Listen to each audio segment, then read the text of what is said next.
Hey, this is Dr. Ebony L. Trust, founder of the Unbecoming Movement. And today is a good day to have a good day. I'm live again today. And just like yesterday, I'm here because I'm hoping that we'll get to spend some time together this year. When we got together yesterday, I was sharing how I already know that you are super cool and someone I'd like to hang out with here. And yesterday, I wanted to give you the opportunity to meet me so that you can decide whether or not you think I'm cool. So that maybe you and I both can be cool together. Well, we're here and we're continuing in the same vein today. I want to share a little bit more about what I get to share in and with the world. So, yesterday, I shared some things that are important to know about me. Today, I'm going to share some things that are important for you to know about you.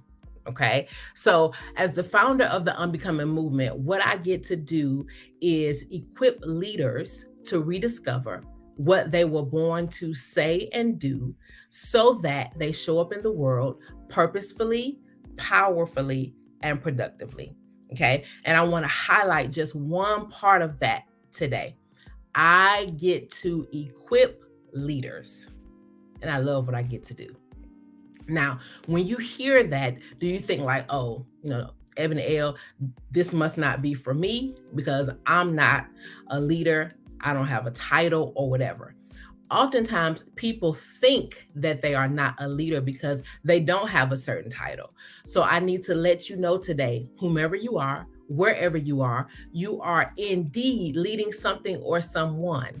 And it's important that we understand what leadership looks like in an everyday, regular old life. So I want to give you some examples. This is not going to be an exhaustive list, obviously.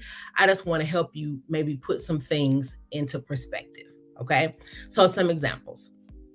If you're leading, if you are leading a home, your leadership title could be husband, could be wife, mom, or dad.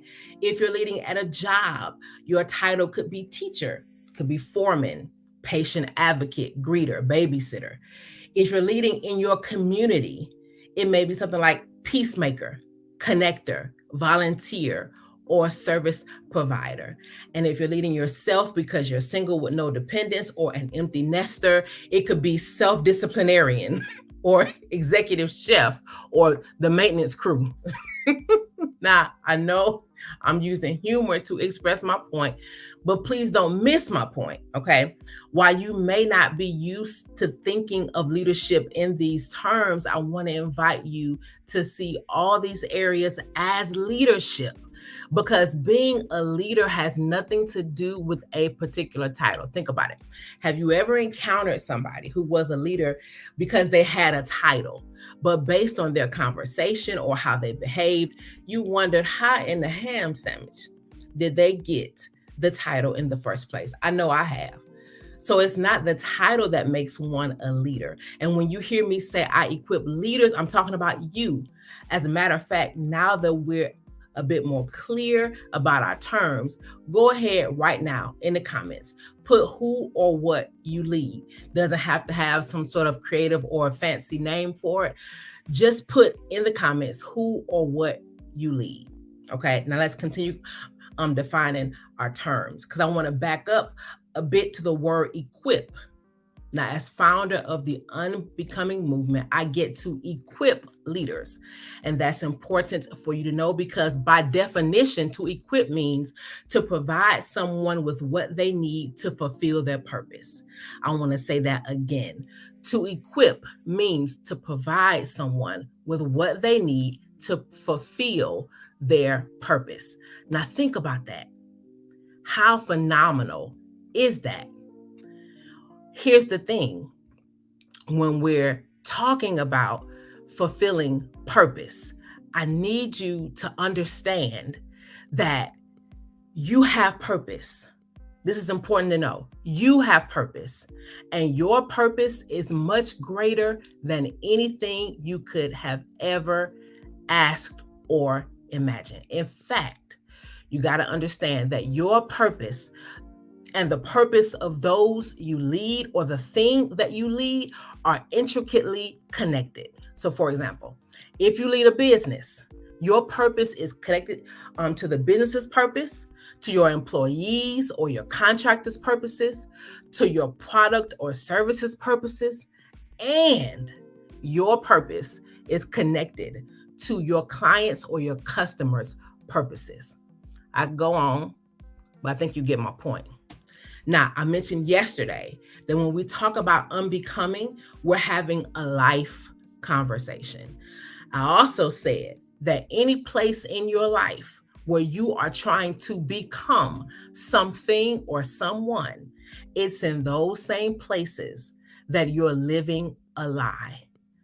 Because it's in those places of becoming someone or something else where you're living outside of your divine purpose and power and working too hard mentally, physically, and emotionally in the process.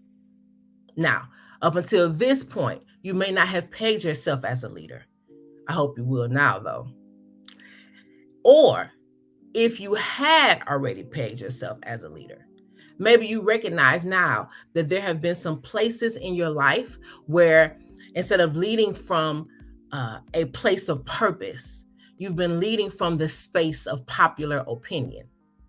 Maybe instead of living what you were born for, you've been doing just what you're good at.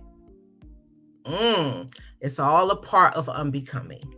And I like the honor of equipping you to lead. That's a part of what I was born to do.